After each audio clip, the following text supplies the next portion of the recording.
Alrighty, what's going on everybody? Welcome back. In this video, I'm going to kind of put the transmission off to the side. I'm still deciding on what I want to run and what I want to do. I ran into a few snags assembling it. As you can see, the caliper and the brake disc don't really go together. They kind of bind up. So I got a few more parts on order. We'll see what happens and we'll go from there. But I'm going to put this off kind of to the side. We'll tackle that in another video. But as you can see here in front of me, I'm going to get the A-arms on the kit. I'm going to get the servo kind of mounted. Obviously, I have to wait till it's all powered so I can center it, but I'll get it all mounted. And let's get the shocks on the kit as well. And we'll go on to the next video, and hopefully I have all the parts for the transmission. So with that being said, I'm going to move the arms out of the way. I'm going to get the servo ready to go in, and let's get to it. Alright, so in this build, you actually seen this servo on the channel get anodized. They come in a raw aluminum color. I'm actually going to put it in this build because it kind of matches this blue a little bit better than what I had going for my Vecta. When I got it back from anodizing, it kind of didn't match the blue going on with that build. So I'm going to put it in this build. It's just your normal HS1005 SGT servo from Hi-Tech. I picked myself up a set of these mod servo holders.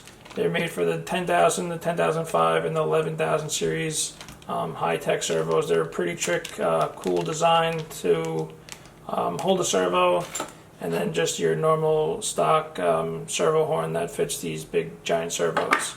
So this is what the part number is for the mod.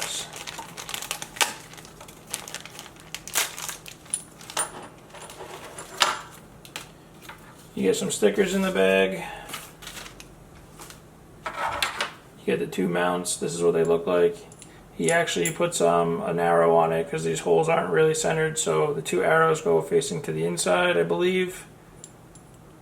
We'll have to soon find out, but if I had to guess, the two arrows go facing inwards. And then he also gives you some washers and some hardware to mount your servo. So I'm going to put this off to the side. Let's get the blocks mounted up into the kit. Alright, so I got the chassis flipped up to the side. I'm going to go with the arrows facing outwards. Like I said, it has two arrows on it. I'm going to go with them facing outwards and see what that's like. So it's just simple. They just get flathead screws or countersunk screws. I'm going to get some Loctite and we'll just thread them in. Alright, so with the included hardware, like I said, you get a button head screw and a set of washers. They're just going to simply thread through this top of the servo and into the mounts. You're just going to want to take your wires and kind of shove them through the mount. And then you can wiggle the servo up and in, just like that. Simply just take a little bit of Loctite, because again it's going into metal, and we'll just get them all started. Once you got them loosely started, we're going to flip the chassis back over and tighten down the one that we left loose.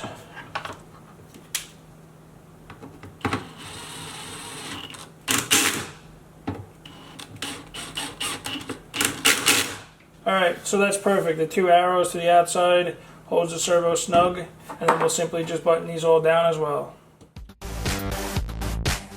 It's simply one bolt that threads down into the steering setup, and then this one just goes on top of the servo.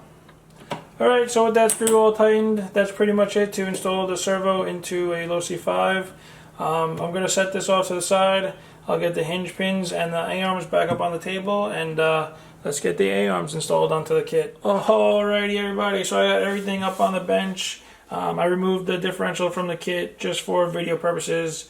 You don't have to totally remove the diff from the chassis to do this step, but to just get the whole chassis up here on the bench and to move it around and everything like that, I thought it would just be easier. It's just 4 bolts, take it out of the kit, and then we could work through building the whole front, putting the A-arms on, putting the shocks on, and then you'll just see a part of me just throwing it back on the chassis with the 4 bolts that hold it in.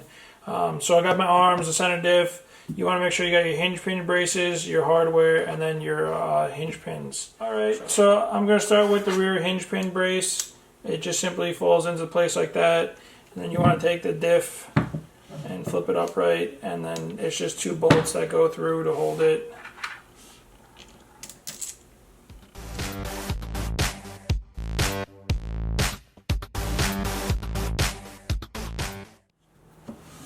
Alright, so once you got those 2 screws in, you just want to flip it around, take your hinge pins, we'll get them started through the arm since they're a little bit on the tight side, and then you can just simply line it up, slide it in, make sure you get your drive shaft aligned, set it down like that. I already did the other arm, got the hinge pin set in. Again, just going to want to turn it and get it started.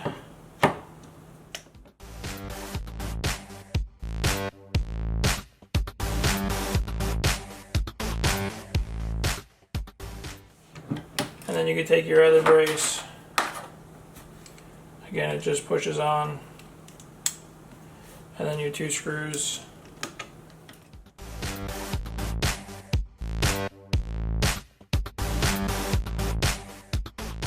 Alrighty, so it's a little bit of a pain, but just your links still just be hanging and dangling, but just like that, 2 bolts, again, just hold in the front hinge pin braces, and then your hinge pins go through. It all just freely moves, but again, watch out, make sure both your drive shafts are installed. I'm going to find the hardware for the shocks. I'm going to find some hardware for all my linkages, and I'll cut the camera back on and we'll continue to build. Alright, so as you just seen in the other clip, I'm kind of backtracking a little bit. I haven't messed with the Losi platform in a while, so having some confusion, but I got the good old manual here next to me. I thought I'd just throw on the sway bar since I'm here. It's just simply just goes into the plastic front diff, and then you have these mounts and these little screws that just go through and hold it. So,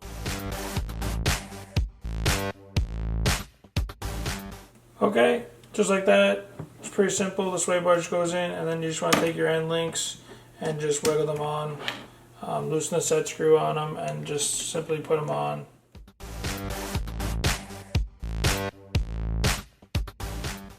Alright, so that's how the front sway bar goes on. You just have your 2 little grub screws for the end links, and then you have these 4 screws and these blocks that simply just hold it on.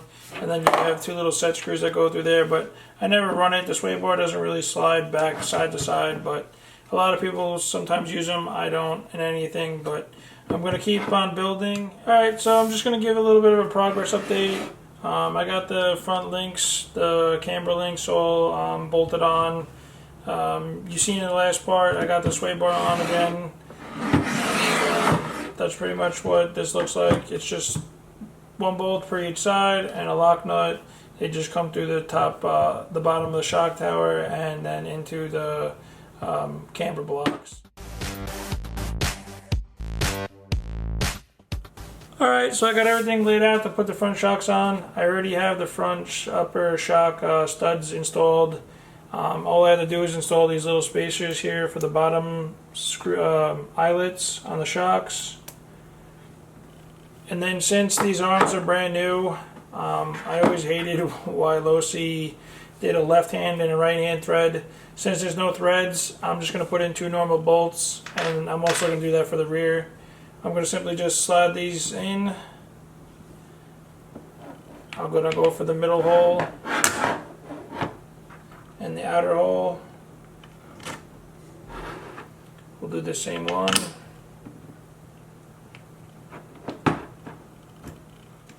And we'll just get them threaded in.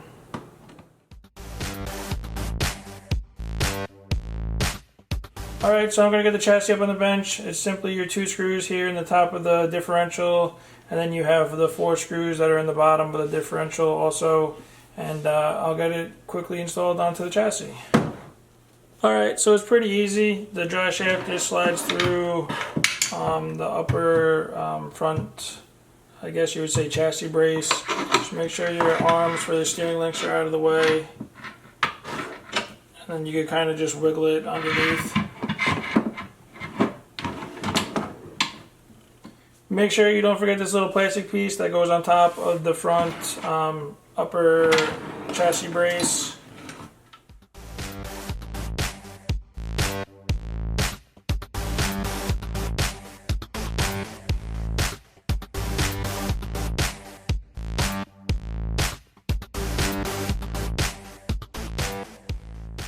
Alrighty guys, so I got the front clip on to the chassis.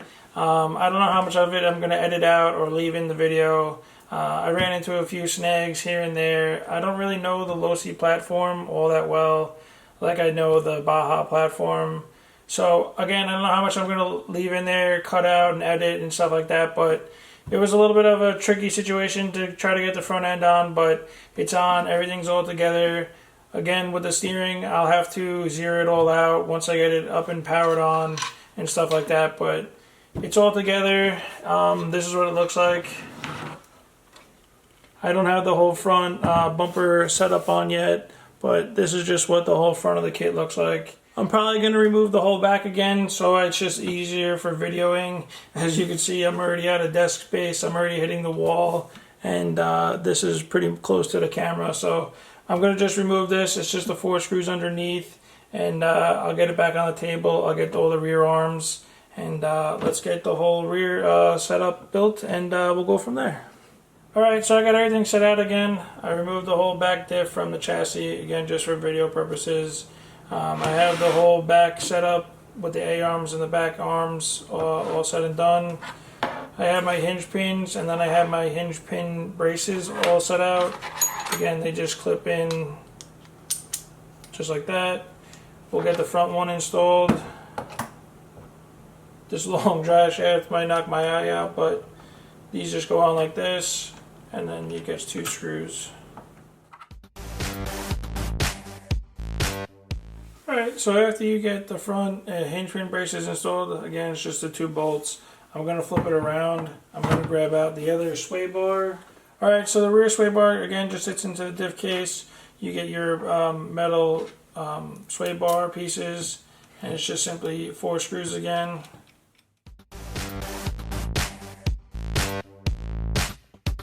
It's just that simple, those 4 screws, and that's what holds the rear sway bar on.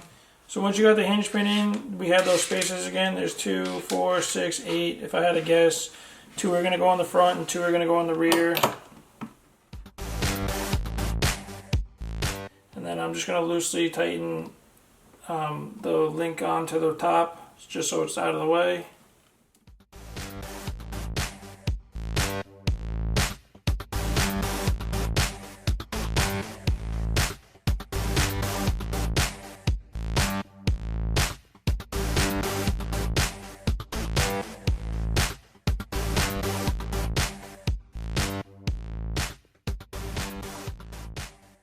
And then your rear hinge pin block goes on.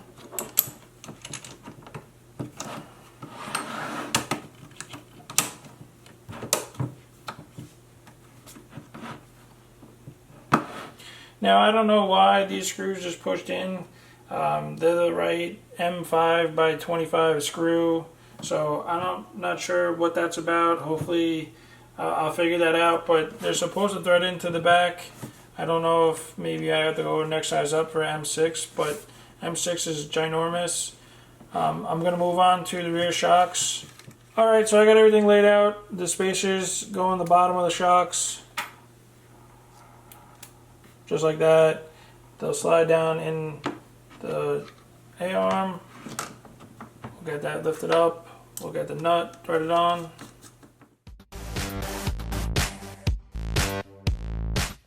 Alright, so I'm going to do the same thing I did on the front. I'm going to do that to the rear. These lower arm holes, they don't have any threads in them.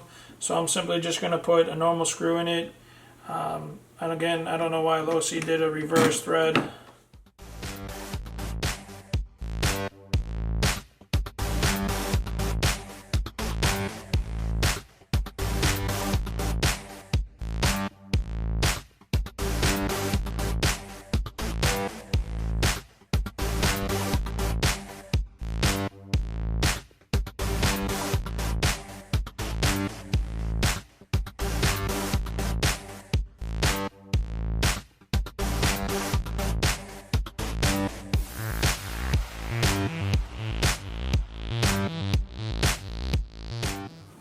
Alrighty, so that's the rear all built. It looks just like that. I'll swing it around.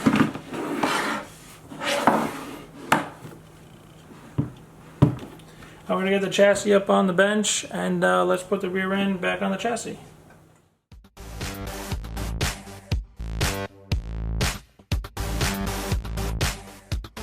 Alrighty everybody, so that is the front and rear clip installed onto the Losi 5ive-T chassis. Ran into a few hiccups. Again, I don't really know this platform all that well. Like, I know the HBI Baja. I know some things I missed. I definitely need to order some of the boots for the inside cups. I looked all over, I don't have any more. And then I just have to do a little more odds and ends and fix it up. But other than that, that was pretty much it. That's pretty much how the front and rear clip go back onto the chassis. Hopefully I have the parts for my center diff turn up soon. Maybe in the next video we'll get the center diff all put back together, and then we'll get the MGM and the linear motor mounted into the chassis, and keep plugging along. So with that, thanks for watching.